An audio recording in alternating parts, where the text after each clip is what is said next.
Welcome to Billionaire Romance Audiobooks. Please subscribe to this YouTube channel. It helps more than you know and is the best way to stay up to date on our latest releases. When you subscribe, you'll also get notified when we release new videos. We also love hearing from our listeners.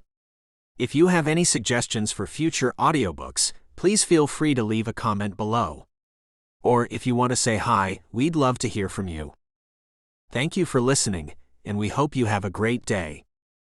Subscribe to this channel today and join the Billionaire Romance Audiobooks family. The Billionaire's Surprise. A Holiday Romance Audiobook. The Virgin's Baby Extra. By Michelle Love. Audio copyright 2023 BFA Publishing. Note: we edited this romance audiobook to comply with the YouTube content guidelines. If you want to listen to the full-length, non-edited version, you can grab a copy from Google Play Books or Kobo. Ransom. A gentle rain had just begun to fall from the late November sky. "Honey, get the triplets' raincoats on, please." "It's raining," Aspen asked with much angst in her tone. "No," I said, then laughed. "I just thought it might be fun to add to the chore of getting our 6-year-olds dressed is all." Jogging to the bedroom across the hallway, I went to help my wife of 6 years. I caught her rolling her eyes as she pulled the kids' raincoats out of their closet. "It's a light rain right now, but it's going to get heavier." "Why, on their last day of school before they get out for the Thanksgiving holiday, does rain have to complicate things?" Aspen wiped some beads of sweat from her brow. Getting 3 wiggly, tired, grumpy kids ready for school seemed to be a real chore. And after I left with the triplets, my wife's next task would be to get our 2-year-old twins bathed and dressed and fed breakfast. I thought she needed the holiday break more than the kids did. "How about we forego those Thanksgiving plans you've made, and I'll get the cook to make that feast." "You're doing way too much, Aspen. You need a break." "But she's coming, Ransom." She blew a chunk of curly dark hair out of her eyes. "It's the first time I've ever seen her, and I don't want her to think that I'm some uppity rich skank who has servants do all their dirty work." Running my arms around her from behind, I kissed her neck as the triplets made faces at our display of affection, then tore off out of the bedroom. "Gross," Elijah shouted. The impending appearance of my wife's long-lost mother had Aspen's nerves more frazzled than they usually were. "It's going to be okay, honey. You'll see. It's all just so hard, Ransom." She turned to face me, running her arms around my neck. "I don't remember her at all since she left when I was just a little baby. With Dad's death, I never expected that she would ever be able to find me." "She knew your name, baby." I kissed the tip of her nose as I swayed with her. "Maybe it was your father she ran away from, more so than you. I guess you'll get your chance to ask her all the things you've wanted to know all these years." "The publicity is why she found me, Ransom." Aspen pulled herself out of my arms. "That has me a bit worried about why she's finally gotten in contact with me after all these years." She looked at the doorway, then sighed. "I've got to get to the twins, and you've got to get the others to school. Be careful driving in the rain." With big oil being considered somewhat on the evil side, the board thought it might be a good idea to make a commercial using a family. And why not use mine? Aspen and I both actively worked for Whitaker Oil and were part owners of the company. It made perfect sense. Nationwide commercials had my wife's face all over the televisions in America. Her mother was bound to have seen her at some time. Putting 2 and 2 together came easy, since Aspen hyphenated her last name. Aspen Dell Whitaker had become a bigwig in our company. Her knowledge of the industry proved exceptional, and she rose to the top quickly once she had her master's degree in petroleum engineering. With her as my catalyst, I too delved into the company my grandfather had built from the ground up. That woman brought the best out in everyone she had anything to do with. I was confident that she'd bring the best out in her mother as well. "I'll be careful." I kissed her on the cheek before following her out of the room. "And you think about what I said." Letting someone else cook the Thanksgiving dinner wouldn't be considered uppity at all. With a heavy sigh, she walked down the hallway toward the twins' bedroom. I want her to like me, Ransom. I don't expect you to understand. Good, because I didn't understand her at all. Everyone likes you, Aspen. She will too. At least I prayed she would. When a private investigator came to us, telling us how Kathy Smith had come to him to get his help in contacting Aspen, he didn't hesitate to let us know that the woman was something else. It took a while for Aspen and me to get out of him what that exactly meant. His exact words were, "She's eccentric, I suppose." Either that, or she was into drugs in her younger years. Her personality is that of a flighty woman. I wouldn't expect her to stick around. She'll most likely be in and out of your lives from now on. There's nothing stable about that woman. I'd thought that maybe the woman wouldn't be a thing we needed to bring into our children's lives. How would they ever understand how someone could be in their lives one moment and out the next? But Aspen had been adamant that she wanted to meet her, and she wanted her mother to meet our children. She wanted to know the woman, and had hoped that she would settle down since she'd found her family. I didn't want to remind her that her mother had run off from her family in the first place. Chances were she'd only do that again. As I rounded the corner, I caught our sons tossing a ball over Arian's head, playing keep away. "Boys, why must you torture your sister?" "They're so mean, Daddy," Arian whined. "She's a pain," Lucius retorted. "Yeah, Dad," Elijah chimed in. "She's a pain." Opening the door to the garage, I corralled the kids toward the car. "Okay, no more name-calling. Get into the car, get your seatbelts on, and let's get this show on the road. It's the last day of school, then you get freedom for 6 whole days." The cheers they made had the car shaking. "All right," Lucius yelled. "Yeah, having you 3 home should be a blast." I doubted any of them took note of the sarcasm that laced my voice. Having the whole family home for the holiday sounded daunting to me. Especially since Kathy Smith will be here. Aspen. Thundering feet ran through the kitchen as I tried to put away the food I'd bought for the Thanksgiving meal I'd planned out. "You kids sound like a herd of elephants." The twins followed right behind their older siblings, screaming for them to slow down. "Wait for me," Abby shouted. Ashley joined in the shouting, "Me too." Finally, my dear husband made his way into the kitchen. "You guys, Mom is trying to do something in here. Give her a break and go to your playroom." Lucius took off like a shot for the stairs as their playroom was up them. "Beat you all." The echoes of their shrieks bounced off the walls of the hallway they'd gone down, fading away the further they got. "Thank you, Ransom. My head is pounding." I talked to the chef, Mona, just before she left after dinner. She said that Lola, her sous chef, could come by tomorrow to help you out if you'd like. He grabbed an apple out of the bag of them I'd just put on the island bar, then looked at my bothered expression. "Oh, is this for something you're cooking tomorrow, hun?" "An apple pie." I took the apple away from him. "You've already had dinner and dessert tonight. Do you really need a snack?" He shook his head. "Nah, they just looked good is all." "So, about Lola, you want to give her a call or should I?" "I'm not going to need her help. I want to do it all on my own." I'd looked up recipes all week long in preparation for the meal. "It'll be fun." "Well, it will if you can manage to keep our little hoodlums out of the kitchen." I put a bottle of red wine on the bar, and my husband looked at it. "Are you going to open that now?" With a nod, I let him know that I was. "I'm going to make the desserts tonight. I thought a little wine would help me chill while I do that." His smile never failed to make my heart skip a beat. "Can I help?" I wanted to be alone. But I didn't want to hurt his feelings. "I guess you can. After you get our 5 children bathed and put to bed." I had serious doubts he could do all that before I was through making the apple pie and a coconut cream cake and a couple dozen chocolate chip cookies. Hopping up, he pointed at the bottle. "Save me a glass." I'll get on that right now, baby. I pulled out 2 wine glasses, placing them on either side of the wine bottle. I'll have it waiting for you. Just as soon as he'd left me alone, I let the first teardrop fall. It hadn't been easy knowing my mother would be at my home that very next day.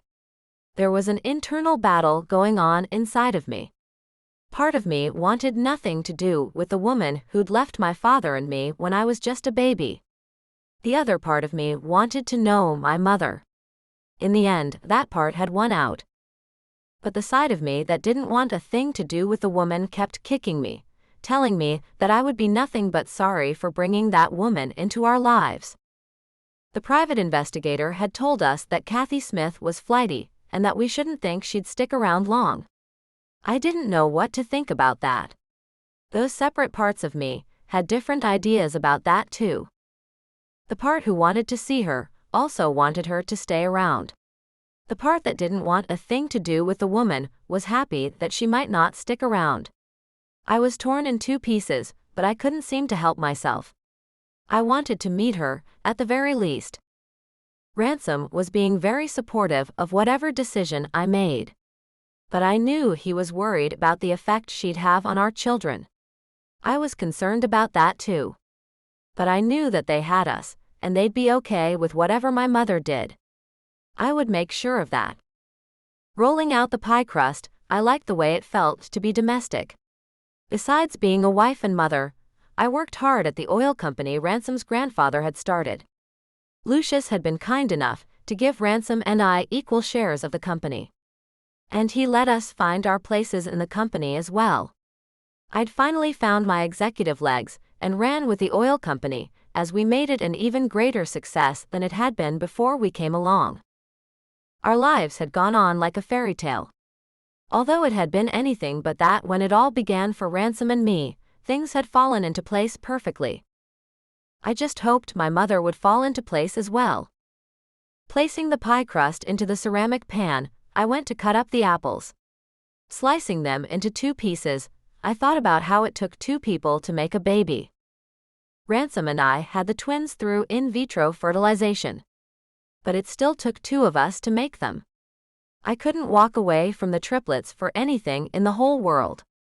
That included if Ransom and I had fallen in love or not. When we got pregnant, the normal way with the twins, making them out of love, I felt even more of a connection with the man who'd fathered my children. No matter how one makes a baby, there's a connection between the 2 who do it. Or so that's how I thought. So it stupefied me how my mother had never made a connection with my father, nor me. How could she leave a little baby behind? Ransom. With the children in bed, fast asleep, I went back down to the kitchen to see how Aspen was coming along. I found her wiping her eyes, then she turned away quickly. So, you got them bathed and to sleep then? Moving in behind her, I ran my arms around her. You know that you can talk to me about this, baby. She shook her head. I don't expect that you could ever understand what I'm going through, Ransom. But thank you for offering to help. Turning her in my arms to face me, I placed a kiss on her cheek. I've had my own mother troubles, if you will recall. And they're so different from mine. She blinked as she looked at me with knowing eyes. Your mother betrayed your father, and so did mine, I reminded her. It's not that much different from what I went through. Only my parents stayed together, and your mother left your dad. And you shoved that deep down for a long time too, Ransom. Aspen looked at the flour and other ingredients for the cake she was working on. As much as I love the way it feels when you hold me, I need to get to work on the cake. Letting her go, I followed behind her as she went to the island bar. Put me to work, baby. Nodding toward the measuring cup, she said, Can you pour 4 cups of flour into the mixing bowl for me? I can. I got to work on that while trying to gain some insight into what was troubling my wife. I suppose you kind of feel like you're not being true to your father by letting your mother into your life. Yeah. She cracked some eggs into a small bowl. It feels like I'm betraying him. He took care of me all on his own. It wasn't easy either. Yet, he never blamed my mother for a thing. Mostly, he didn't speak about her. I think he'd be okay with you getting to know your mother, Aspen. The mixer was on the other counter, and I went to get it, then brought it to the island. It's you that I'm concerned about. This looks like it's taking a toll on you. And you've already got a lot going on with all our kids and work too. I'm just not sure how much time you've got to give that woman. Her nod told me she agreed. But what am I supposed to do about that? Tell her that I don't have time for her right now. I thought about her mother leaving her as a baby, and had a reply for her questions. Only I knew they'd only hurt her, so I kept them to myself. I suppose you would hate yourself for doing anything like that to her. I can't be that person, Ransom. I'm not built that way. Pouring the mixed eggs into the mixing bowl that I'd filled with flour, she looked at me. How about you start mixing, and I'll start adding the other ingredients? Sure, hon. I got to work, doing as she asked me to. The noise of the mixer made it difficult to hear, so we worked in silence until the cake batter was ready. I'll pour it into cake pans. The bowl is kind of heavy. Aspen smiled as she got the cake pans and brought them to me. I really love how thoughtful you are, Ransom. I really love you, I said, then kissed the top of her head. You make it easy to be thoughtful. As I filled the cake pans, she took cookies out of the oven, and my mouth began to water. Aspen used a spatula to put them on wire racks to let them cool. This is going to be hard, but we really shouldn't eat any of these.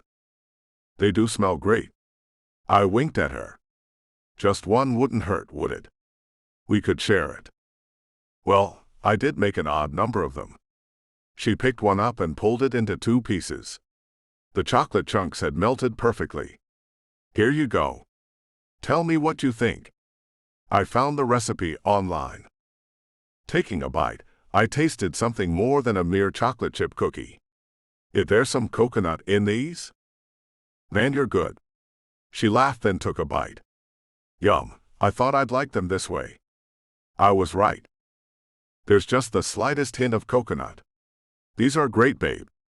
I ate the rest of the cookie, then put the cake pans into the oven. Is this the last of the baking? Yep. The pie is on the counter and has already cooled. All that's left to do is wait on the cake to bake.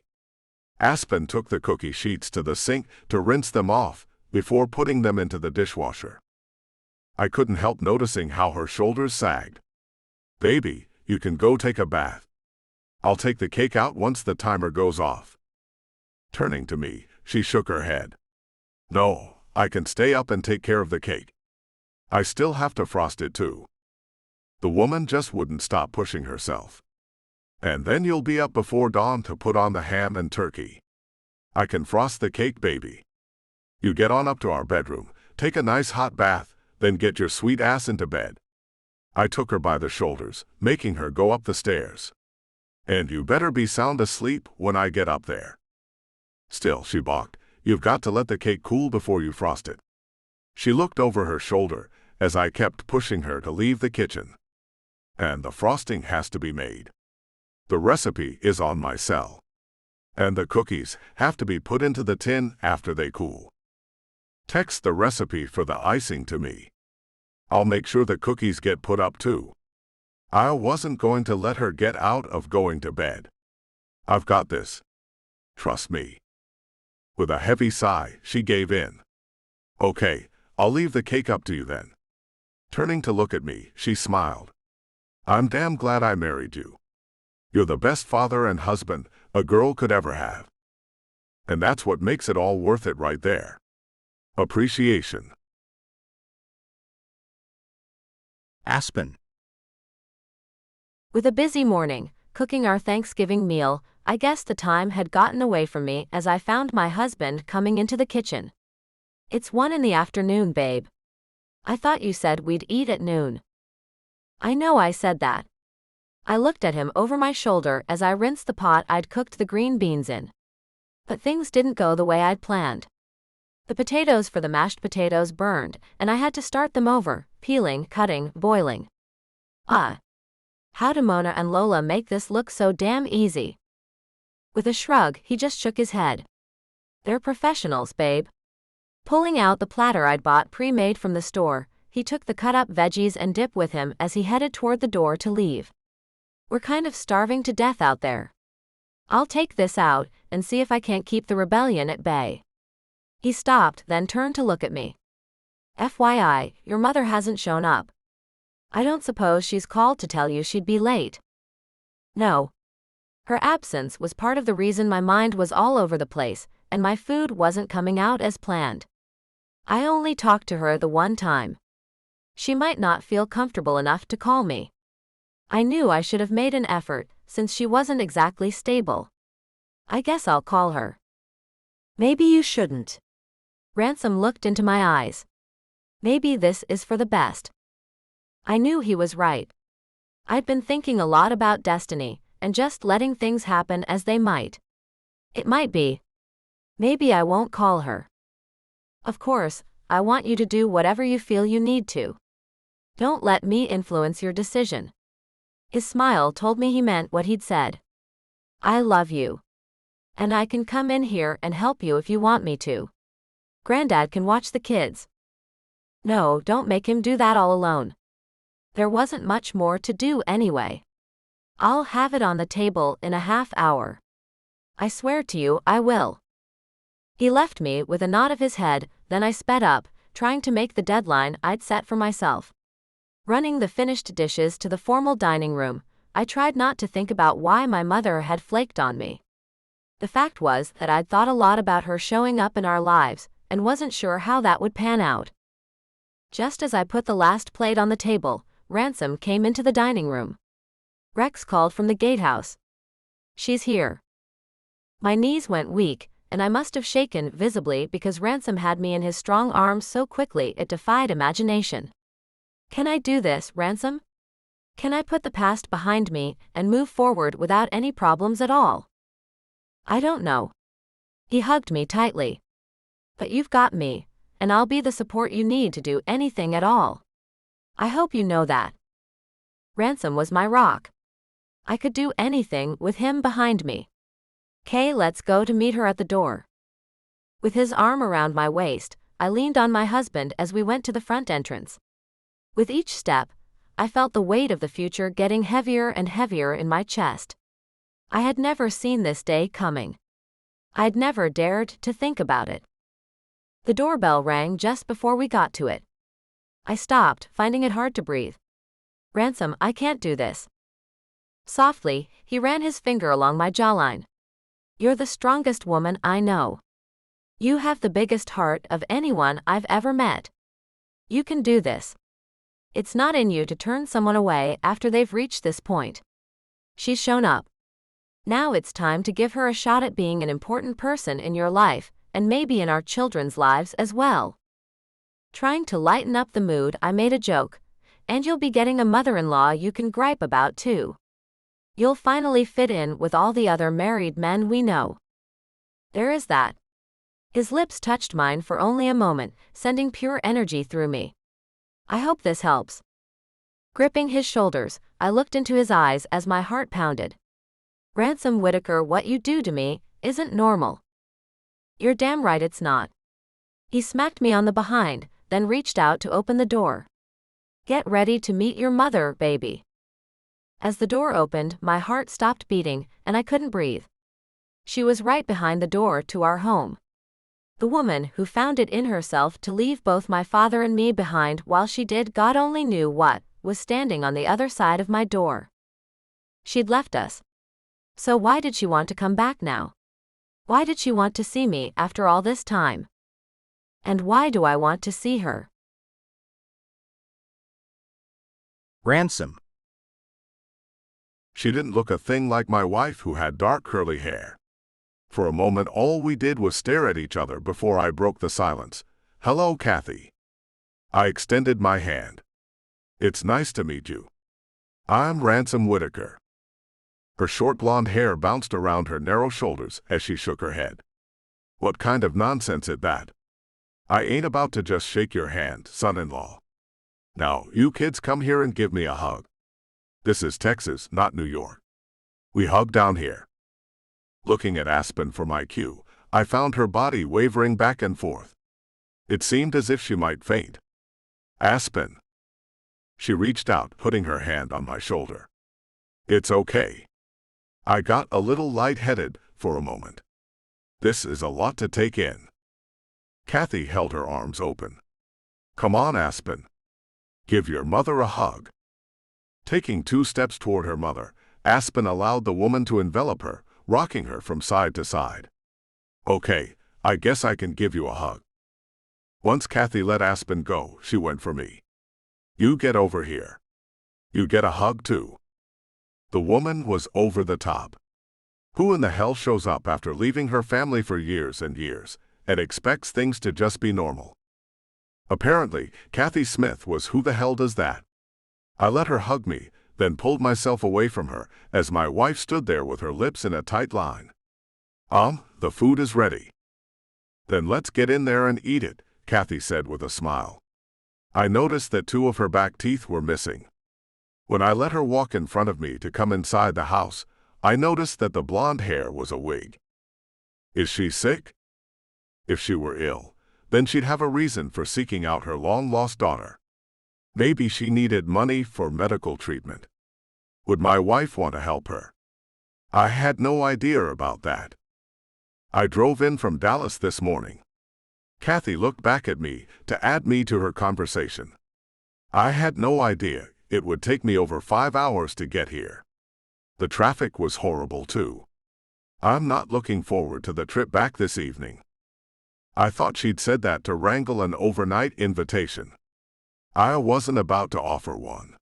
That would be up to my wife. Aspen seemed dazed as she almost whispered, I'm sure it won't be that bad. Seemed she wasn't about to ask her mother to stay the night. And I found that not to be like my wife at all. I stepped around one side of Aspen, then wrapped my arm around her shoulders. Let's take her into the media room to meet the kids and my grandfather, shall we? Sure.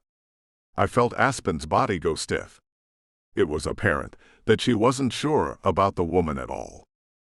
But sure of her or not, Kathy Smith was there, and my wife wasn't herself anymore. I opened the door to the media room, and all faces turned to us. My grandfather got up and came to us. So this must be Kathy. It's nice to meet you. I'm Lucius Whitaker. Kathy opened her arms and hugged him too, much to my grandfather's surprise. It's so good to meet you, Lucius. Once she let him go, our kids got up from their places on the various sofas to see the woman we told them was their only living grandparent. The triplets were only 6, not old enough to grasp the idea completely. And the twins were only 2, nowhere near old enough to get what was going on. Aspen cleared her throat as the children approached her mother slowly. This is Kathy Smith.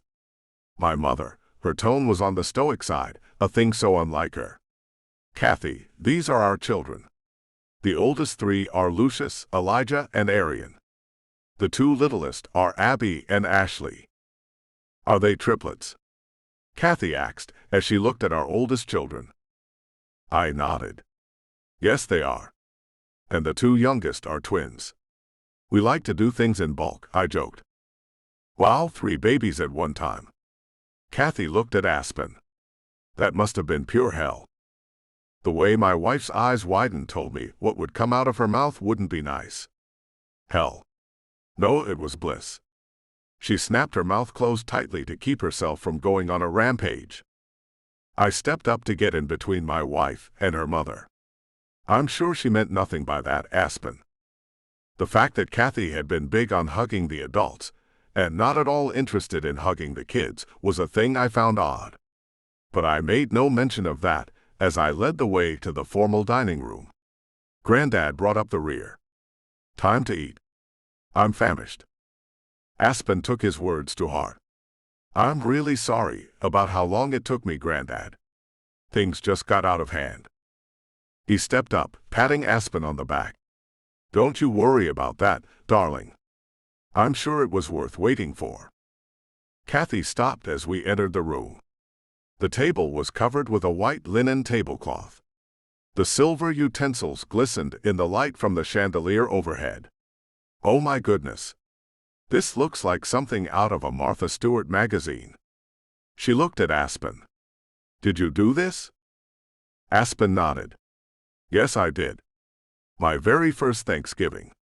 Do you like it? It's remarkable. Kathy took the seat my grandfather pulled out for her. You didn't have any help at all. Aspen looked at me as I pulled out a chair for her. Well, Ransom helped a little bit. Kathy's eyes went wide. A man who helps out in the kitchen. Wow. You hit the jackpot with him, girl. I'm the one who hit the jackpot, I corrected Aspen's mother. This woman made me who I am today. And I can proudly say that she's improved me drastically. Granddad added, she's improved me too. She was a real godsend to my grandson and me. Kathy looked perplexed. Guess you did better without me in your life, Aspen. And so begins our Thanksgiving feast. Aspen. From the moment I first saw her, anger filled me. I had no idea this would happen to me. There seemed to be nothing I could do that would tamp it down enough for me to be myself. Guess so.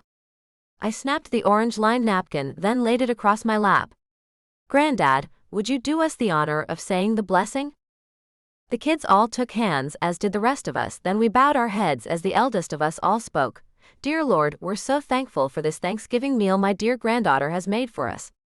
We ask you to bless the food she's prepared so lovingly for her family. And we ask for your guidance on this day, to help us make decisions that will benefit us for the rest of our lives. Amen. I eyed the man, knowing the last part was meant for me. Amen. My mother hadn't even acknowledged our children, but she'd certainly shown her affection to me, my husband, and his grandfather. The men seemed to take most of her attention. Lucius, you started that oil company you all work for, didn't you? I did. I was a wildcatter in my younger years. He sliced the turkey as Ransom sliced the ham. It worked out for me.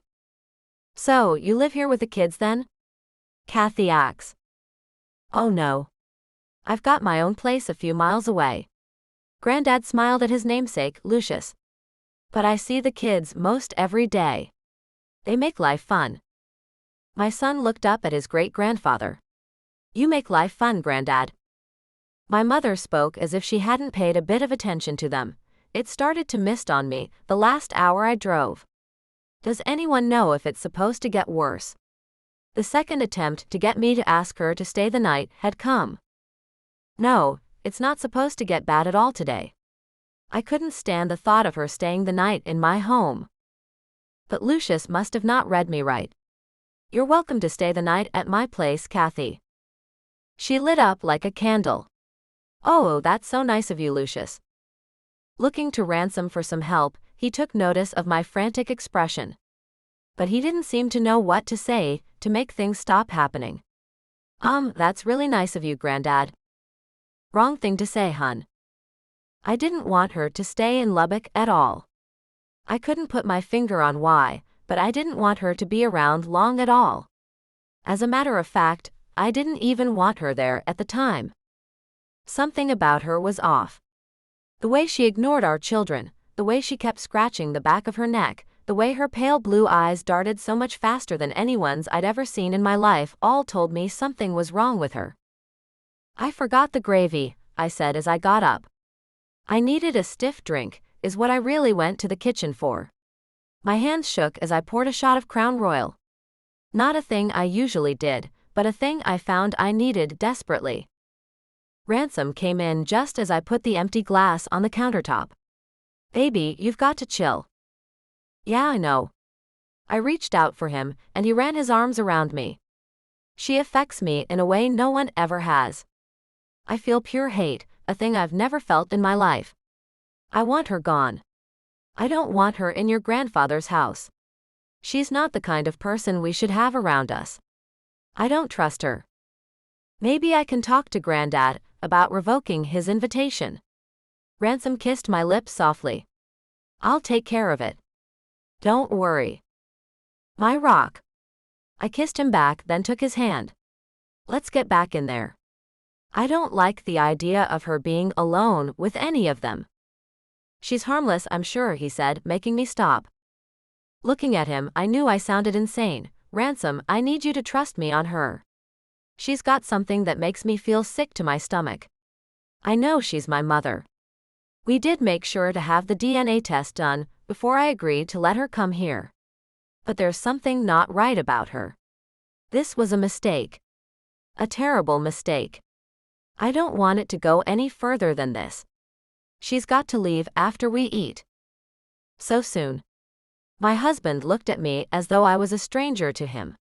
Aspen, this isn't like you at all. I've never seen you like this.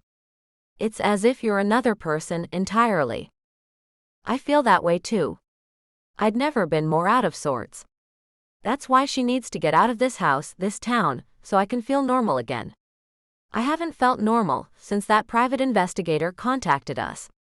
Now that she's here, I feel so far from normal, it's not even funny. With a nod, my husband led me back to the dining room where I heard my mother say, and that's when I left the jackass. I'd had enough. No one, and I mean no one, will ever tell me what to do. I won't stand for it. As we walked up to the table, I saw the astounded looks on the triplets' faces as they looked at the woman I'd told them was their grandmother. She lit up a cigarette, then blew out a line of thin smoke. No one walks all over me. No one. Oh, hell no. Ransom. We don't smoke in the house, Kathy. I walked over to her to take the cigarette out of her hand. Come on, she whined. Just one. My nerves are shot. That drive took a lot out of me. Nope. I wiggled my fingers to get her to hand me the nasty thing. Come on, give it up. She handed me the cigarette after taking another puff. Sorry about that. I didn't know you had rules like that. Taking her seat, I found my wife's jaw clenched tight. Yes, we have rules. Lots of them. Why? Kathy asked as if she had no clue. You're adults. You own this mansion. Why would you make rules that limit what you can do in your own home? I went to the kitchen to dispose of the cigarette, then returned to hear my grandfather filling Kathy in on why we had such a rule in our home. I nearly died from lung cancer a few years back. That's why they made the rule to ban them from their home. And I'm quite thankful for that rule too. Quitting wasn't easy. And I never want my great-grandchildren to see anyone they see as role models smoking. I just get so keyed up when I think about him is all. Kathy went back to eating, taking tiny bites. Her plate didn't look as if she'd eaten a thing really. I've lost my appetite now. She pushed the plate away from her. Aspen looked at her plate, poking at the food instead of eating it. I took the seat next to her. Abby sat by me, and Ashley sat by her so we could help them with their food. I helped Abby get a drink of apple juice. Here you go, sweetie. Anger radiated off my wife. I'd never felt anything like it.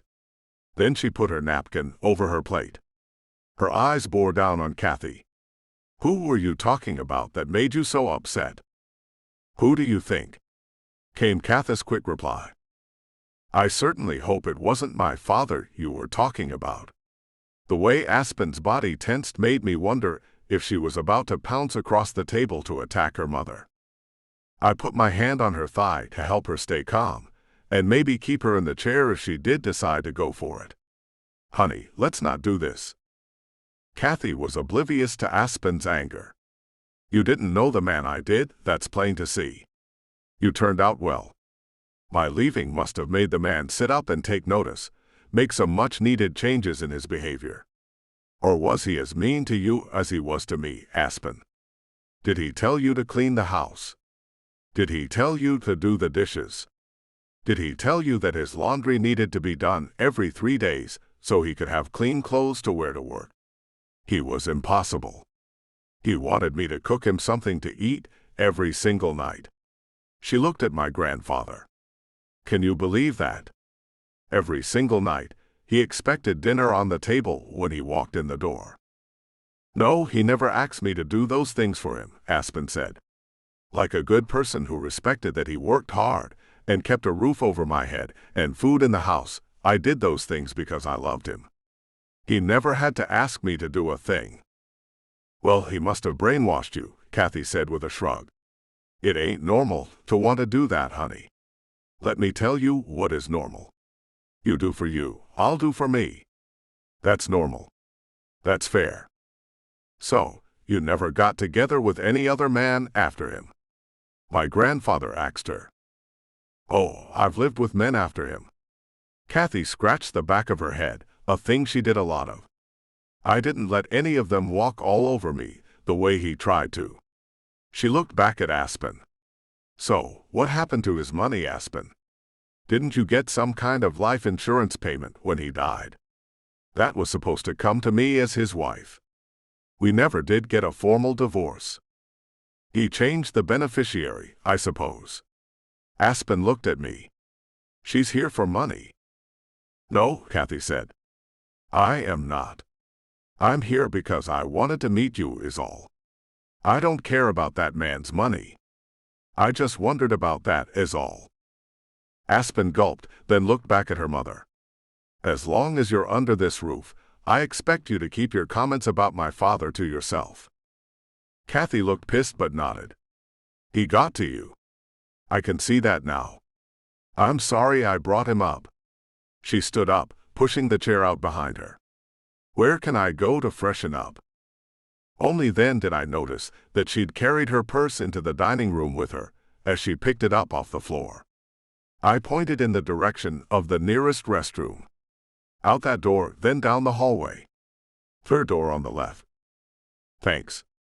Kathy walked away, scratching the back of her head, making the wig move up a bit. I pointed at the bald spot underneath and whispered to Aspen, Look, she's bald. She's got to be sick, baby. Aspen nodded. Most likely. She's your mother, I felt I needed to remind her. I don't think you should be so hard on her. She might be dying, you know. This may be the only time you ever get to see her. Aspen looked me right in the eye. And you think that would be a bad thing?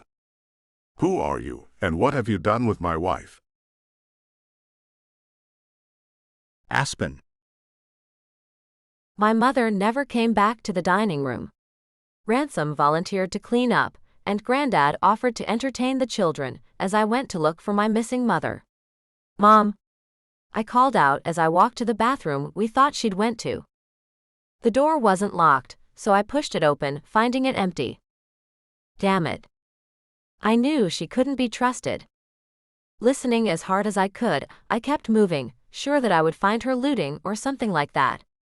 Ransom had pointed out her lack of hair and took that as a sign that she might be sick, maybe even dying. I didn't know what to make of it, nor did I care. I just wanted her gone. Speaking badly about my father was just the tip of the iceberg when it came to things that bothered me about the woman. Her health meant nothing to me. After all, she'd never cared about my health my whole life. Turning the corner, I went into the room we'd made into a bar, and lo and behold, there sat my mother in one of the tall chairs. She'd made herself right at home, puffing away on a cigarette once more. I told you we don't allow smoking in our home, Kathy. Her head snapped as she heard me. Oh, I didn't see you there. She squished the cigarette out in the bottom of an empty shot glass. I found this bar and poured myself a drink. I hope you don't mind. My nerves are just shot. I know you don't understand, but the drive really took a lot out of me. I get anxious when I drive on highways. And that was nothing but highway driving. And then the mist started up, and I was clutching that steering wheel for all I was worth. She scratched the back of her head, then I noticed her flinching. What's wrong with you? I knew that was blunt, but I didn't seem to be able to control my sharp tongue with her. Her pale blue eyes shifted back and forth rapidly. Nothing. Her answer had come too quickly for me to believe her. You're wearing a wig. Is there any reason for that? Her mouth dropped open, and then I noticed she'd lost several of her molars on both sides. People wear wigs, Aspen. And you've got hair loss too. I could see I was putting her on the spot, but I didn't care. Something is wrong with you. What is it?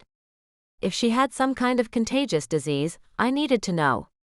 I wasn't being heartless, just trying to keep my family safe. At least that's what I told myself. I never had any more children after you, came her odd reply. I didn't ask you that. She looked nervous as hell, and that had my senses heightened. Are you sick? I don't know why I came here. She straightened her wig, then poured more Jack Daniels in another shot glass. Care to join me? I nodded. A drink couldn't hurt. Pulling another glass from the side of the bar, she filled them both. I'm not quite the monster you apparently think I am. Sure you are. I didn't say a thing. My father had raised me with the old saying, if you can't say something nice, don't say anything at all. My whole life I'd abided by that rule. Only now had that gone out the window for me, and only with her. Pushing the shot glass to me, she lifted her glass.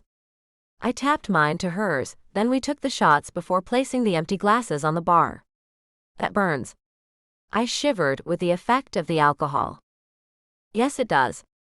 Kathy drummed her long skinny fingers on the bar. Aspen, I did leave your father for the reasons I said back there. But the thing is that I left for other reasons too. And they were. Not that I cared in the least anymore. My mother left me in an orphanage when I was 10 years old. She looked at the empty glass in front of her, as if her eyes alone could fill it back up. My little brother Tony was only 5, and we had a baby sister, Marie, who was about 6 months old. Our father had died.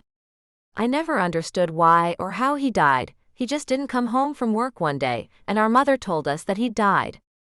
That's harsh, I had to admit that much. She was that way, harsh. Her fingers moved across the bar until they got to the glass, then she ran her finger around the top of it slowly. The next day, our mother loaded us up in the family car, and we went for a ride. There was one suitcase in the back seat with us. I thought that was odd but didn't say a thing to my mother. Is that when she took you kids to the orphanage? I asked as my heart started hurting a bit. She nodded. Yeah. We got to this huge old house. It was really scary looking. When we went inside, there was lots of kids crying and some adults shouting for them to be quiet. I took hold of my mother's skirt as we walked inside. Now my heart ached. She heard all that and left you kids there anyway. I couldn't believe anyone could do such a horrible thing. Yeah. I was so shocked I didn't even cry. I just held on to my little brother and baby sister. Until a couple of women came and took them away from me. A tear fell down her cheek. Then I cried and pleaded for them to let them stay with me. I was ignored, of course. You were broken early on. I couldn't help the empathy I'd begun to feel.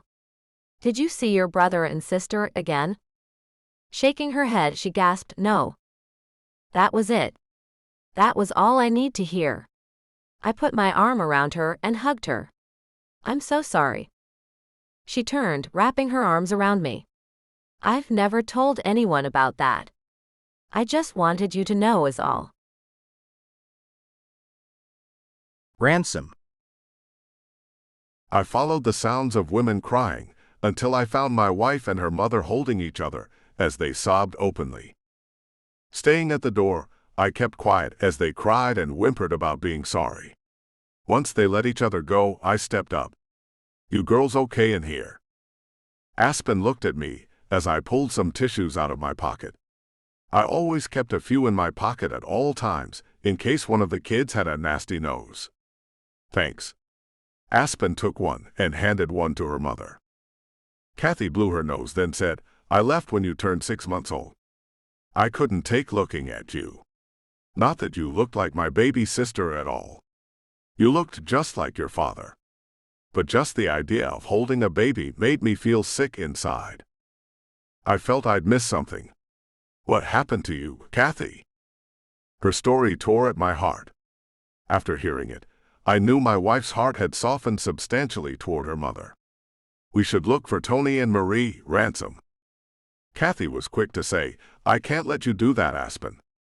In one quick beat, Aspen changed her demeanor as her eyes narrowed. And why is that? They were adopted. Kathy shrugged. I mean, I suppose they were. They weren't at the orphanage any longer, so I thought that's what happened to them. I don't want to intrude on their families now. I'm not exactly fit to be a big sister, any more than I'm fit to be a mother. Aspen looked at me as she shook her head. I don't care what she wants. I want to find them. If I have blood in this world who might need help, then I want to know that.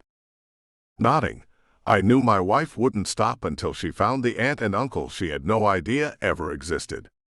But her mother seemed set on leaving them be. Really, Aspen, I don't want to bother them. Aspen's head jerked as she looked at her mother. I don't think they'll mind. It's not like I'm going to ask them for anything. I just want to know if they're okay, is all. Her eyes narrowed once more. Unless you'd like to retract your story. Kathy looked stunned. What do you mean by that? Aspen shrugged. I mean, you might have made that whole thing up to get to me. I would never. Kathy gasped. How could you think such a thing? I had to admit that I'd thought that too, but only for a moment. Kathy, people have tried before to tell us things that weren't true to get us to help them out financially. It's not unheard of. Well, I'm not lying. She poured herself a shot of Jack Daniels.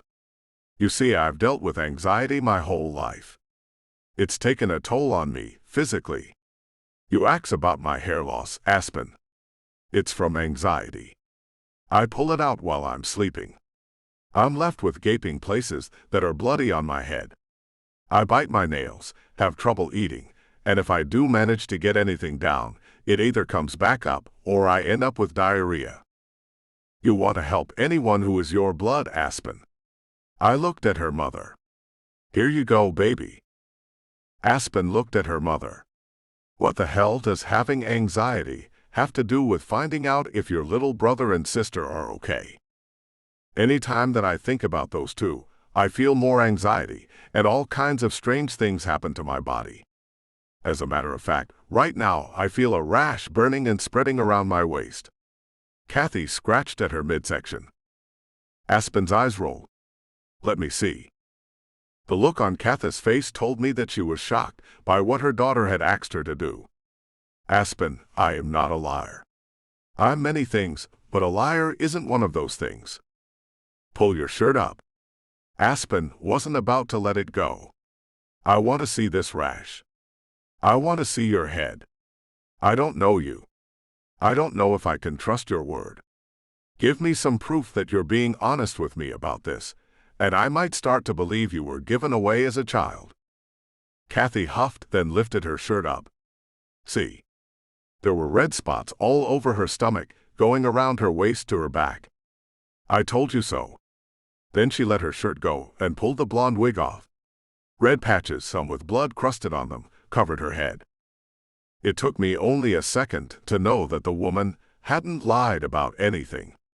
Aspen, you've got to stop doing this to her. She's had a rough life. This isn't even like you to act this way. My wife stared at her mother's tortured head. I am sorry about that, Kathy. But you've got to understand that I don't know you. I know next to nothing about you. And I will get proof of you being in an orphanage. And if there were any children brought in with you, I will have them tracked down. They're my family too. And if you're lying to me, may God help you. Shaking my head, I was at a loss for words, but Kathy had a few for her daughter. Aspen, I have not lied to you. If you go through with this and find them, I want nothing said about me. I can't take seeing them again. Not after I let them down. Not after I let them be taken away from me. You were 10, Kathy, I reminded her. You didn't have any control over that situation. Didn't I? Kathy asked as she looked down at the floor. I knew something wasn't right. I had this urge to grab my little brother and sister and run away. As far away as I could. I waited though. I didn't make a move. And then they were taken away from me. I let them down. I let everyone down. That's what I do. This poor woman. Aspen. Ransom had all sorts of sympathy for my mother. I, on the other hand, was skeptical. Look, I'll ease up, but you've got to know that I'm not some pushover. I'm not easily deceived either. I detest liars. So what I want from you right this minute is for you to tell me why you went to a private investigator to get to me. Another shot went down Kathy's throat before she spoke. I knew about you for an entire year before I went to that man. I had to work double shifts at the motel I cleaned rooms at in Dallas to get the money to pay an investigator to contact you. Being who you are, it's not easy to get a hold of you, Aspen. There's a reason for that, I told her.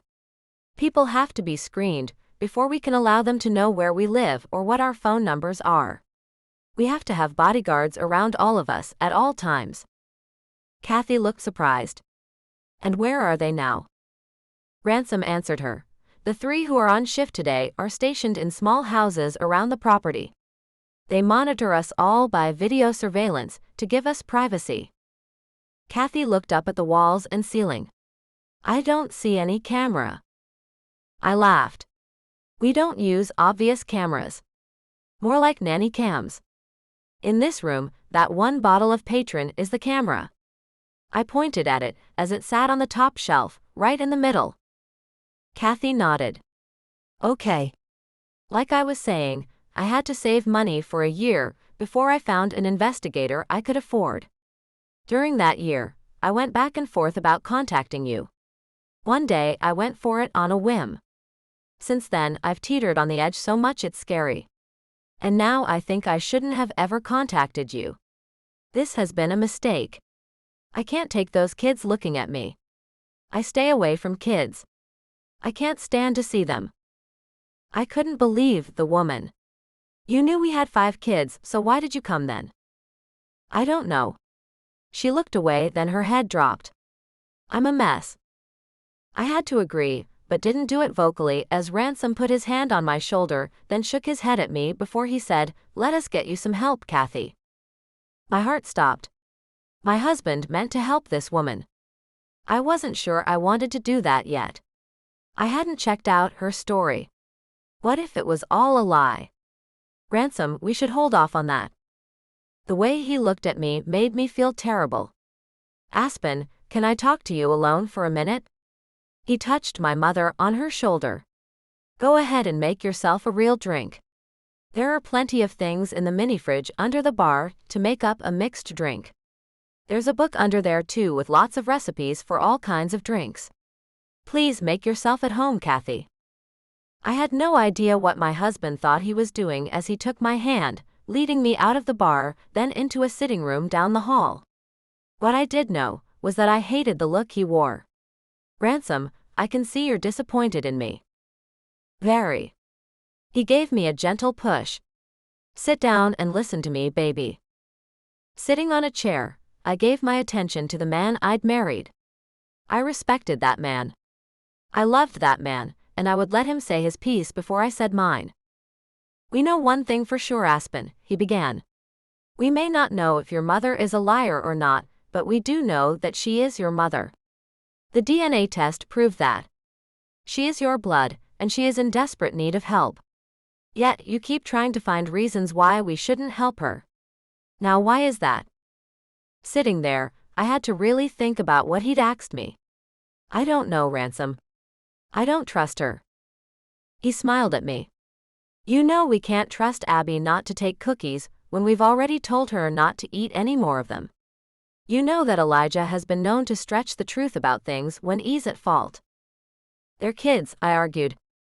Kids do that, and parents correct their behavior. I agree, he said, then went on, but your mother has something wrong with her.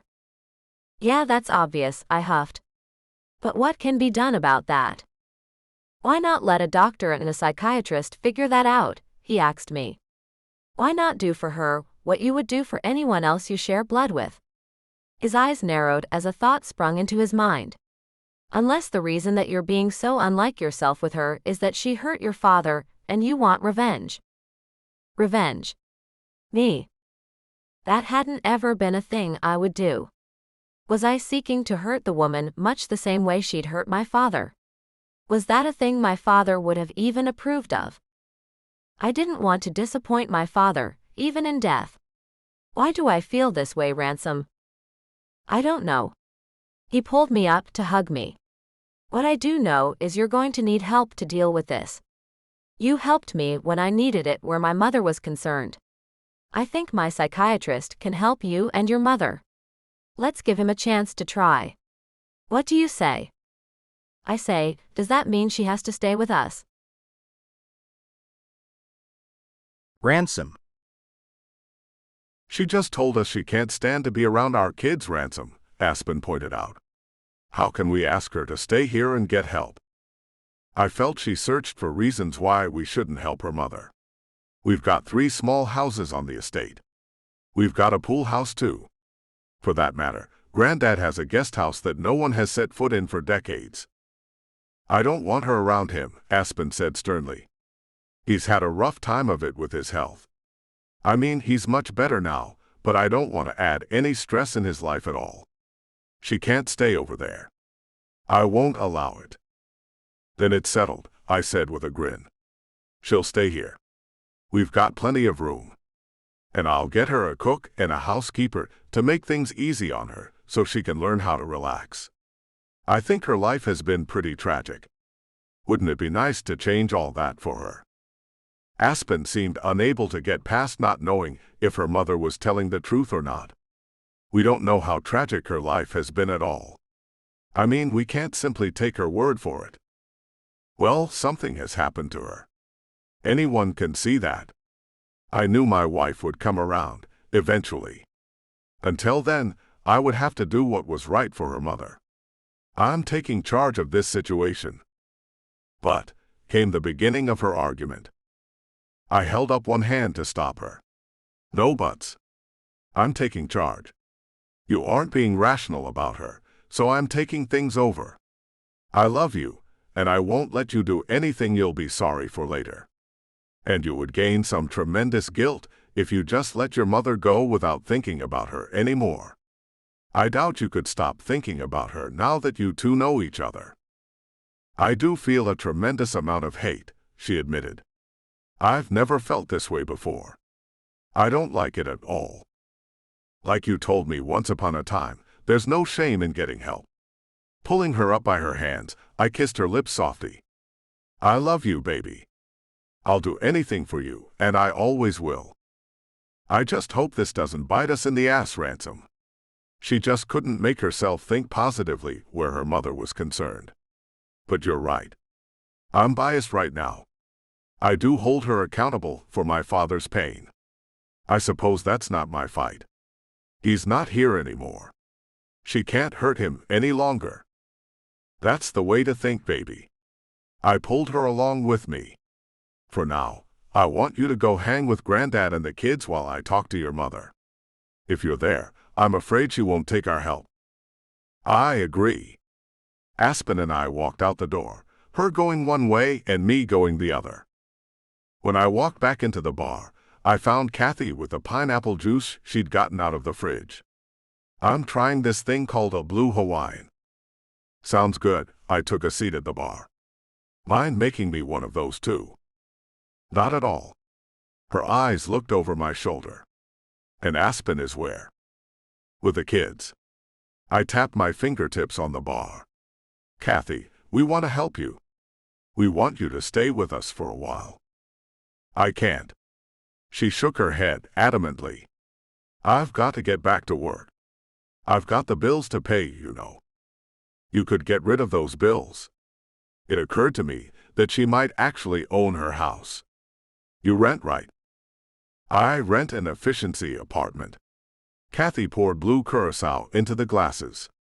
It's small, but it's just me. We'd like to get you hooked up with a physician and my psychiatrist. Aspen has agreed to see him too. I felt I should point out that I'd sought help too. He helped me with my mother issues. I have them too. The 3 of us have that in common. I don't know, she said as she found straws to put into the drinks. Placing my hand over hers, I made her look at me. I didn't think I needed any help for the longest time, Kathy. Your daughter's good heart helped me see that I did need help. Now she needs help, and so do you. Let me help you too. Don't stop me from fulfilling my promise to my wife to always look out for her in all ways. Was that part of your wedding vows? Kathy asked as she looked into my eyes. It was. We wrote our own. She knew nothing about how Aspen and I started out. One day I'll tell you our backstory. It's a great one. She laughed. I bet it is. Then her smile turned into a frown. I can't stay though. I can't take the kids. I'm sorry about that. I really am. Unless I could stay with your grandfather. Then I could stay in Lubbock to get the help you want to give me. I found her reasoning a little odd. We've got 3 more houses on our estate. You can have your pick of any one of them. I can't offer you anything at my grandfather's estate. His health is a concern to Aspen and me. We don't want him under any stress. We almost lost him. I know he won't live forever, but I want him to live as long as he can. My own home on the property, you say? She tapped her chin with one long skinny finger. How many acres you got here? 103, I informed her. You can't even see any of the other houses on this property from any home here. I think you'll feel comfortable. And the kids won't be coming over, she asks. I shook my head. I knew Aspen wouldn't let them go over anyway. Nope. For a person who has nothing, this woman sure takes a long time to take an unbelievable offer. Aspen. After settling my mother into one of the houses we'd used for our bodyguards to stay on while on shift, I decided to go see her and ask her a few questions about the orphanage she claimed she'd been taken to. With a swift knock on her front door, I heard a lot of coughing before she opened the door. Oh, it's you. Hello to you too. I walked in and took a look around the living room. There was a blanket on the sofa, and the television was on. One look at my mother and I saw that she hadn't bothered getting dressed. She still wore a set of the pajamas we'd bought for her. It's after lunch. Are you feeling okay? Sure. She went to sit down, pulling the blanket up to cover herself. This is how I hang out. Okay. You know, I bought you plenty of clothes to wear. You can wear more than just the pajamas I got you. Looking at the kitchen just behind the living room, I noticed the sink was full of dishes. Didn't Ransom get you set up with a cook and a maid out here? He did. She looked back at the kitchen. I don't make them do everything. I can clean up after myself. No, she couldn't. Let them do what he's paying them to do, please. It has only been a week since you moved in, and already the place isn't looking a thing like it used to. The floors should be clean enough to eat off of. It takes a lot of work to get them that clean, Aspen. Kathy shook her head. I don't need things that clean. It's fine. I couldn't believe the woman thought she didn't have to keep things clean in a home that wasn't hers. Just do what I've told you to. I'll be telling the staff that I'll be checking on this house, and they'll be expected to keep it as clean as I say, not you. Wow. She rolled her eyes. Control issues too. I decided to ignore her comment. Taking a seat she'd yet to offer, I pulled my cell out to jot down notes. I'm here for a specific reason. I want to know what the name of that orphanage is and where it is. They closed it not long after I left it when I turned 18. She took a drink of something in a coffee mug. I thought anything with caffeine wouldn't be a thing a person with as much anxiety as she claimed to have should be drinking. Is that coffee? She nodded toward the kitchen. It is. There's still some in the pot over there in the kitchen, if you want some. Giving her the benefit of the doubt, I said, I'm assuming it's caffeine-free. Hell number. She took another long drink. It's the real deal. And there's lots of creamer in here too. I like the chocolate kind. So lots of sugar and caffeine, I mused. No wonder. No wonder what? She asked, seeming clueless. How much of that do you drink in a typical day? I asked as she took another big drink. 3 pots. She pointed at the fridge. The creamer is in there. I've got vanilla too if you don't like chocolate. I'd been rendered speechless by the amount of coffee she drank on a daily basis. Kathy, you do know that caffeine can cause a person to feel anxious, right? And sugar can too. And you're combining the hell out of them. I've never been affected by either thing, she said amazingly. You have. Her head was wrapped in a towel. You pull your hair out while you're sleeping. You don't weight a thing. It's taking away your appetite for nourishing food. Throwing my hands up in the air, I came to the most logical conclusion. I'm making you an appointment with our doctor ASAP. I'm not even sick, she moaned. I haven't been to a doctor since I was pregnant with you. I bet you haven't. I wondered just how bad off her health truly was. Then I remembered why I'd come to see her in the first place. Okay, so the orphanage shut down. But what was the name of it, and what town was it in? I think it was in LaGrange. I mean, I went to school in that town, so it had to be there, right? She looked a little bewildered, and now I chalked that up to what she drank all day long. And the name of the place? I urged her to go on. Saint something or other. Peter, Paul, Mary. Something like that. She drained the last of the coffee out of her mug, then got up to get more. You want me to make you a cup? No. No, I do not. And why don't you pour the rest of that pot out and drink some water, or better yet, some milk? And I'll scramble you up a few eggs and make you some toast. Nah, I'm not hungry. She filled her mug, then went to the fridge to get out the creamer. And like I told you before, the house was huge and old, if that helps you at all. It does. I jotted all that down in the notes. And you all had the same last name of Smith, right? I think so. She poured at least a cup of the sweet creamer into the tall mug. But I was a kid, you know. Yeah. I had the feeling that my mother was telling the truth about everything. Her bad habits might have caused the bad vibe she gave off. I could smell cigarette smoke in the house, but decided to let that go for the time being. This woman has enough that'll soon be taken out of her diet as it is. Ransom.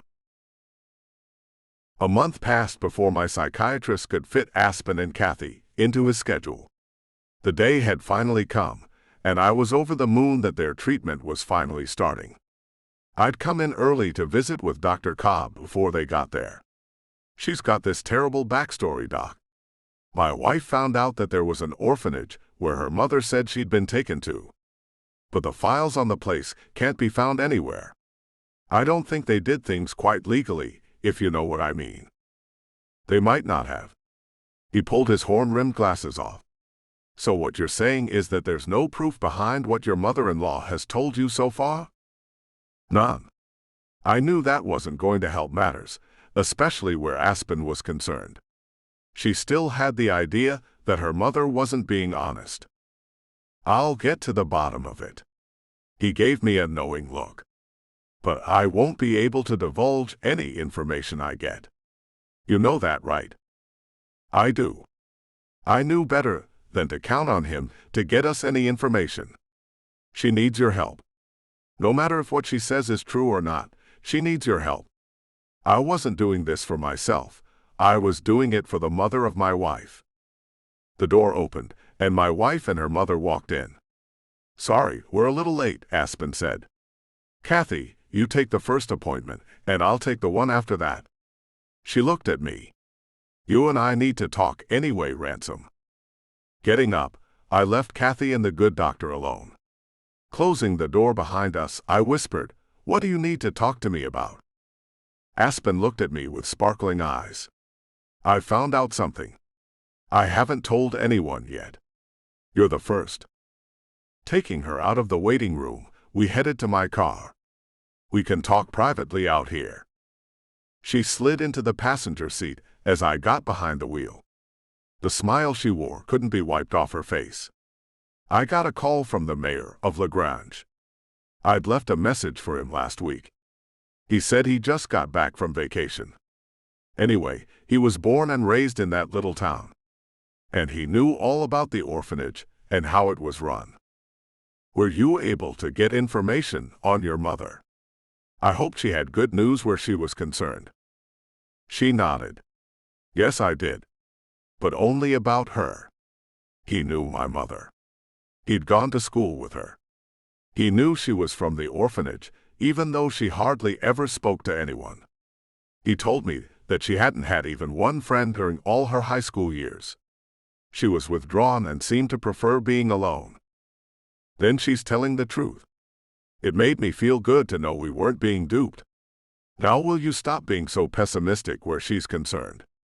She nodded, then reached for me, grabbing me by the shoulders, then climbing over the armrest to climb onto my lap.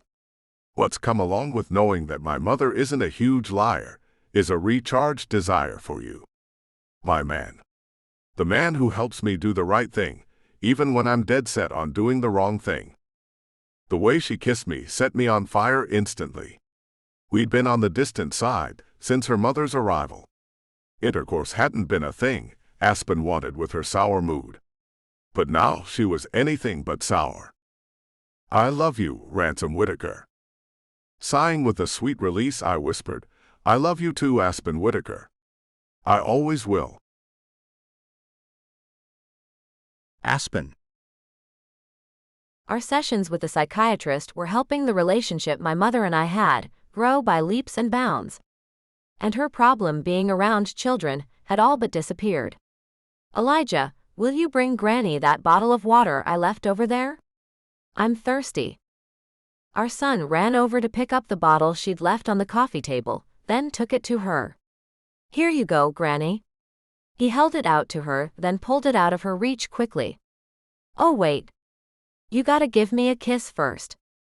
Laughing, my mother grabbed him, pulling him in, then kissed his cheek. You got it. Before he handed her the water, he told her one more thing, Granny, I'm sure glad you stopped smoking those cigarettes.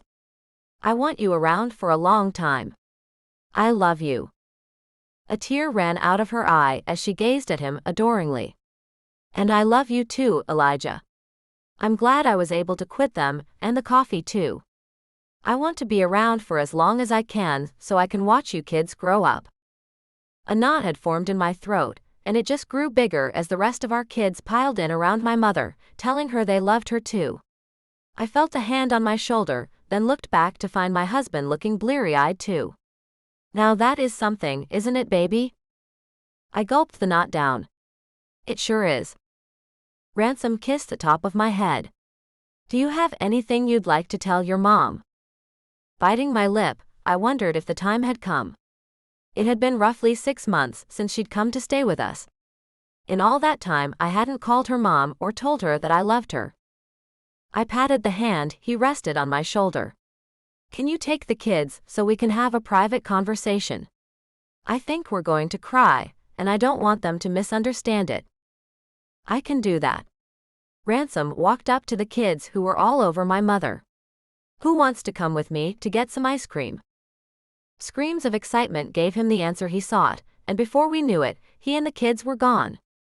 I got up and went to sit on the sofa next to my mother. I asked him to take them. And why is that? She wiped the tears from her eyes.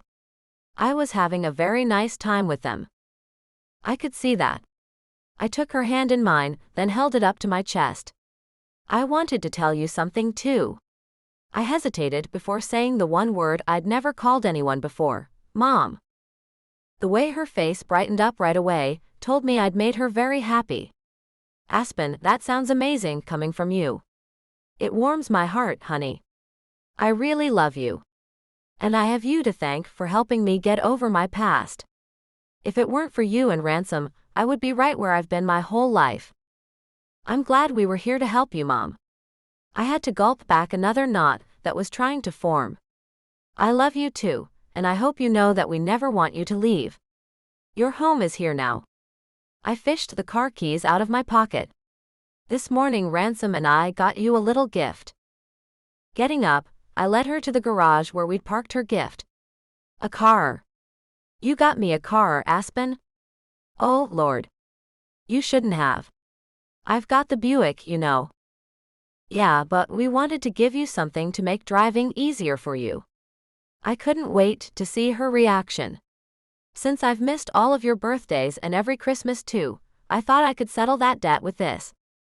Aspen, I can't ever settle that debt for you. She grabbed my arm to make me look at her. All I could do was smile at her face that I now thought of as sweet. Mom, you've already settled that debt with me. Just watching you with my kids fills my heart in a way that only you could make happen. I just wish Dad had got to meet them too. I thought about that a second. Wait, I guess I don't really mean that. If Dad had been alive, then I wouldn't have ever met Ransom. At least not the way I did. I guess there's a reason for everything. Even death. Opening the garage door, I pulled my mother along with me, then stopped in front of a pearl-white Tesla. She could only stare at the beautiful car. No way, Aspen. Yes way, Mom. I started the car with the fob in my hand. This car can drive all by itself. So if you get anxious at any time, you can just let it do the driving for you. You have got to be kidding me. She walked around the car, running one fingertip over it. There's no way. I didn't know there was a car made that could actually drive by itself. Her eyes darted to mine. Are you teasing me? She looked up at the camera in front of the car. Am I on some show right now? No, you're not on a show. This isn't a joke. I walked around to open the driver's door. Come on, get in. I want you to take me for a ride. She shook her head. Oh, I can't drive this thing. Again, the beauty of this car is that you won't have to unless you want to. I wiggled my finger to beckon her to come to the driver's side. Don't you want to see the inside? Is it like a spaceship in there, Aspen? She ambled around the car, stopping to admire the taillights. Oh my goodness. These things look high-tech. That's what they say, right? High-tech? Yes. I had to laugh. And they look that way because they are high-tech. Finally, I had her in the driver's seat, and I got into the passenger seat. She looked at me with tears in her eyes. I might have made a lot of mistakes in my life. I might have never understood that I needed help to heal my wounds. But I sure as hell did one thing right. Here comes that nod again. What was that one thing you got right, Mom? You. Ransom. A whole year had passed with us finding nothing out about Kath's younger siblings, until one day when a man called my name out as I got out of my car at a restaurant downtown. Ransom Whitaker. In the matter of a few seconds, my bodyguard was at my side, having been in the car behind me. And you are? He asked the man. Tony Smith. My heart stopped. Kath's Tony. He nodded. I'd like to take a DNA test just to be sure, though. It's been a very long time, and a lot has happened to screw with my head. But I remember being called that when I was very young. And my mother just passed away a few months ago. She confessed to me that I was adopted.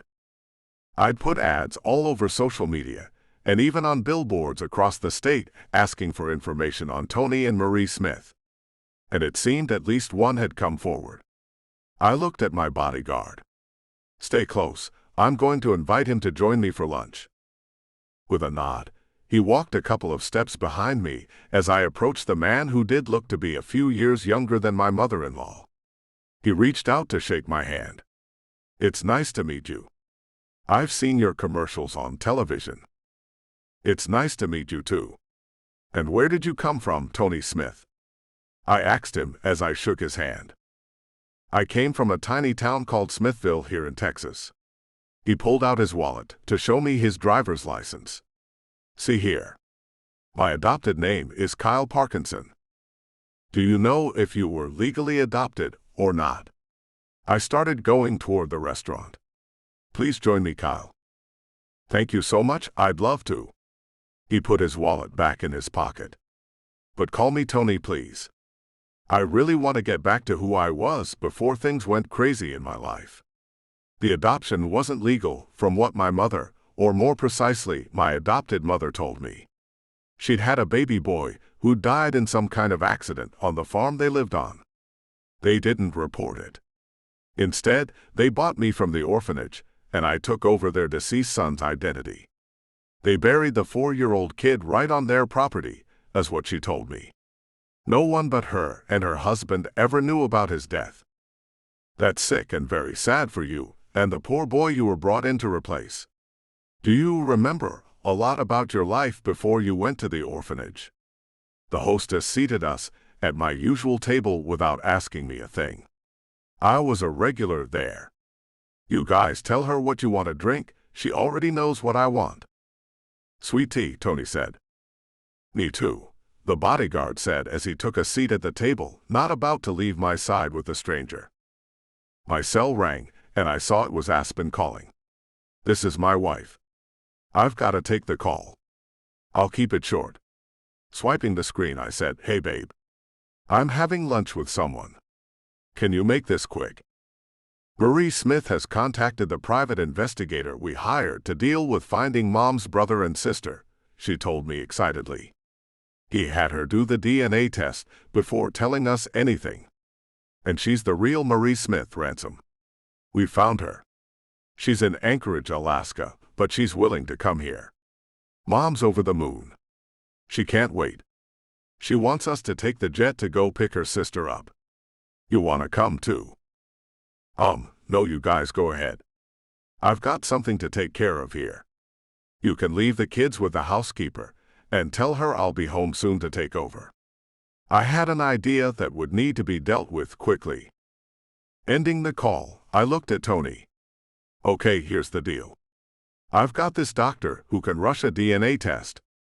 If we get you over to him and he gets your blood, he can have the results within 24 hours. What do you say? I'm paying for it, so don't let the cost worry you." I'd love to get that done right away. The excited expression told me he was happy with what I'd offered. "Great.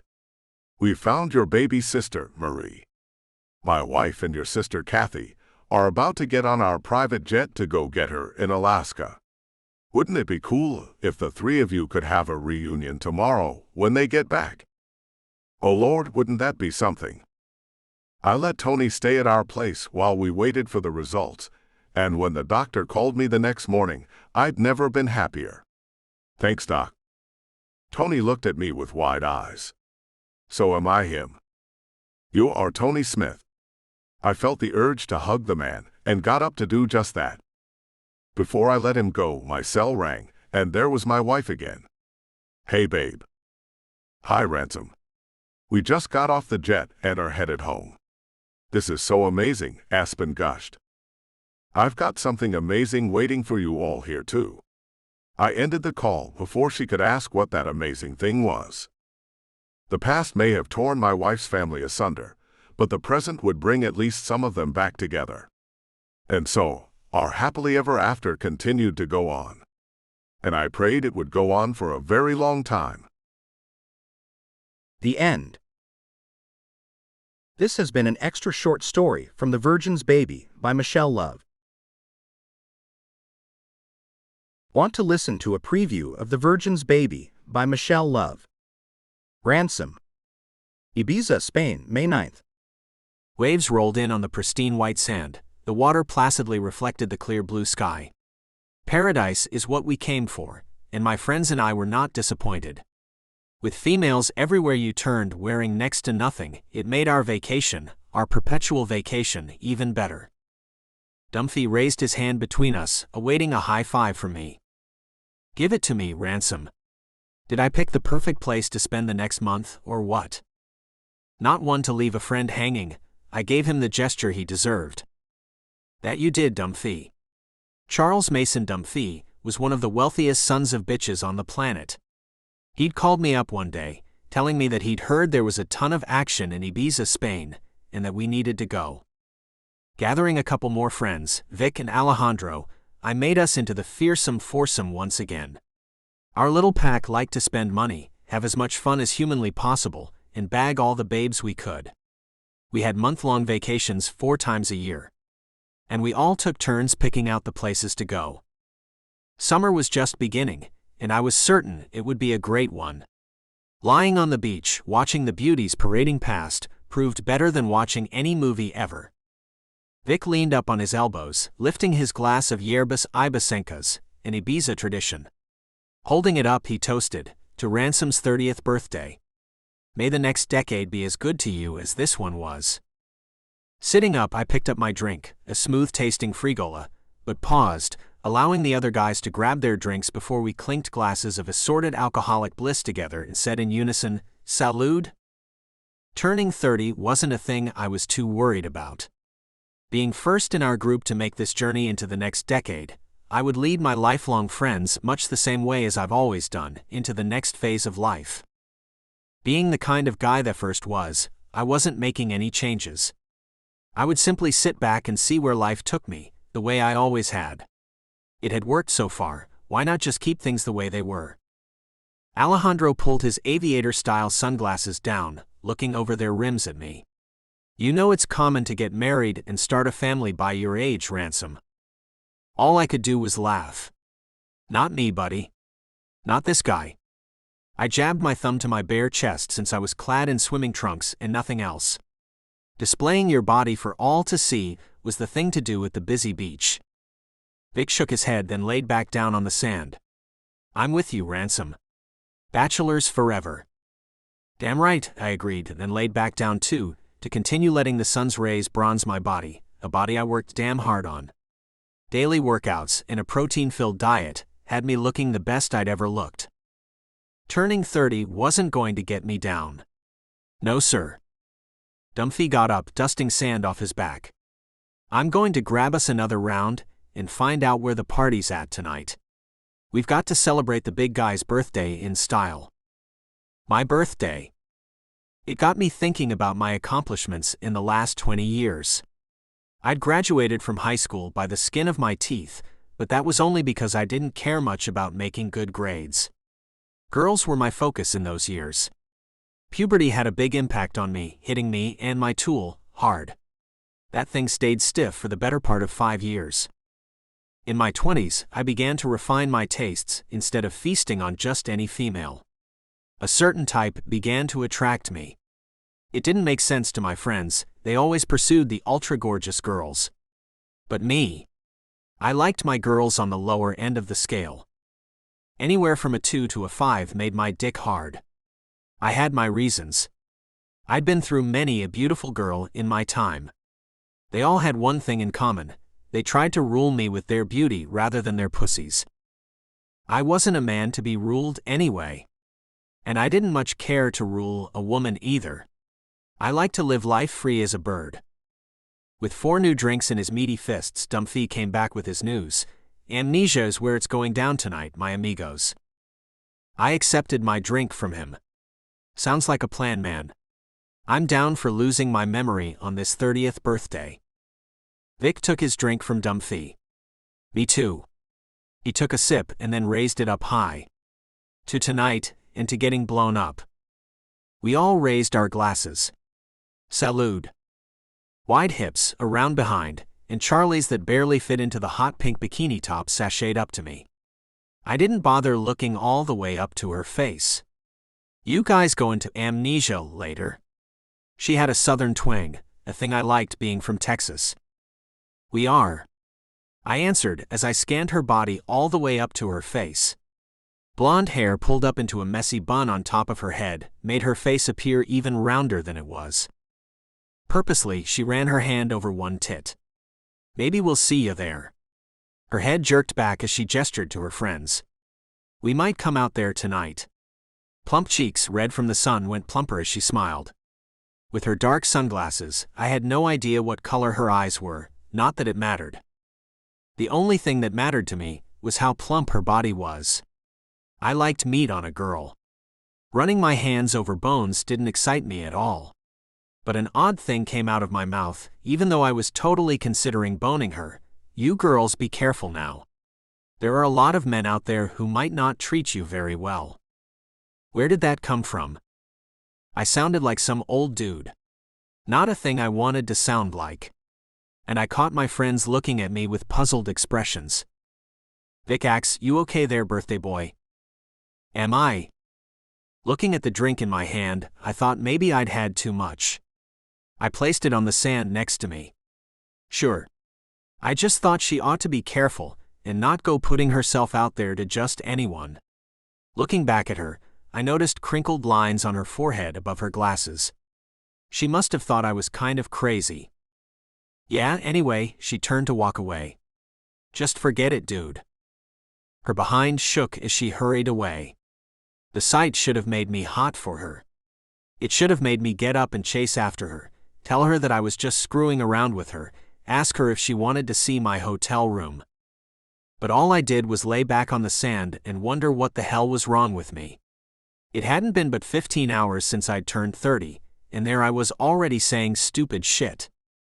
Alejandro bumped his shoulder to mine. "Hey, aren't you one of those guys who doesn't treat women very well, Ransom?" I didn't think I treated women badly.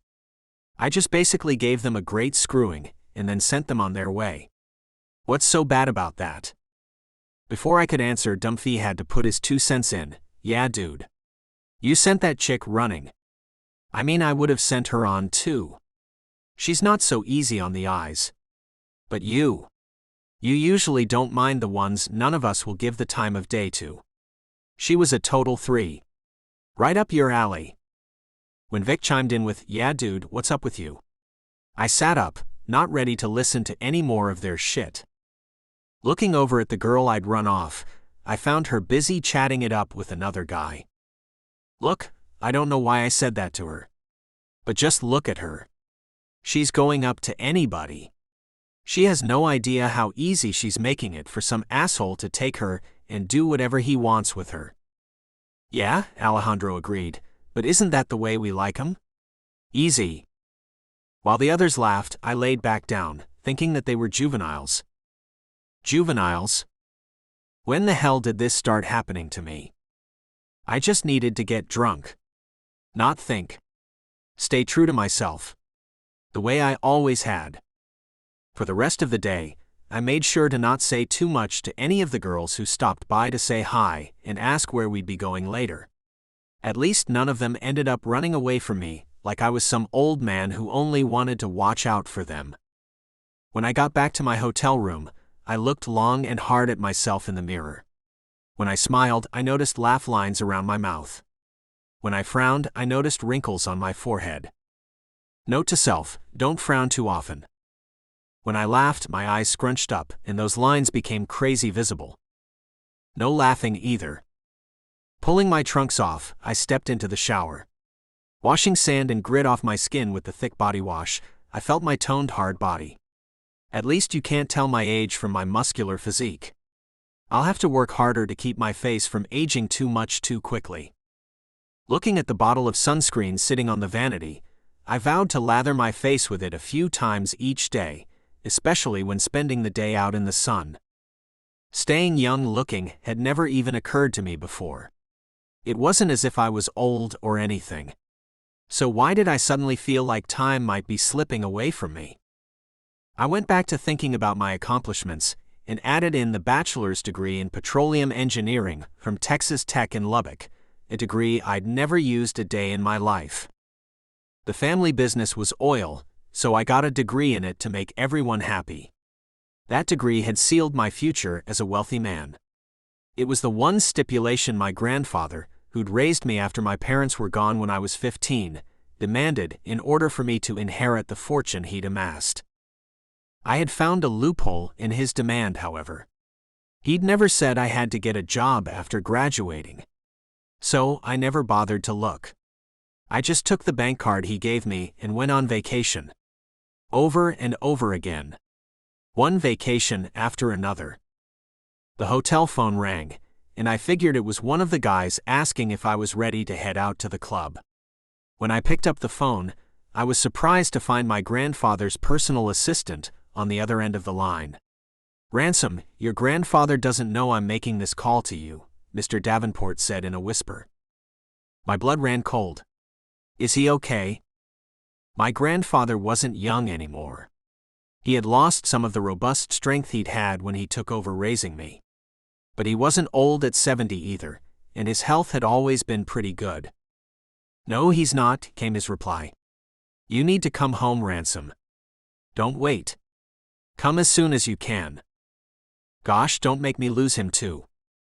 End of sneak peek. Start listening to The Virgin's Baby now. Thank you for listening to this audiobook. We hope you have enjoyed it. Please like and subscribe to this YouTube channel.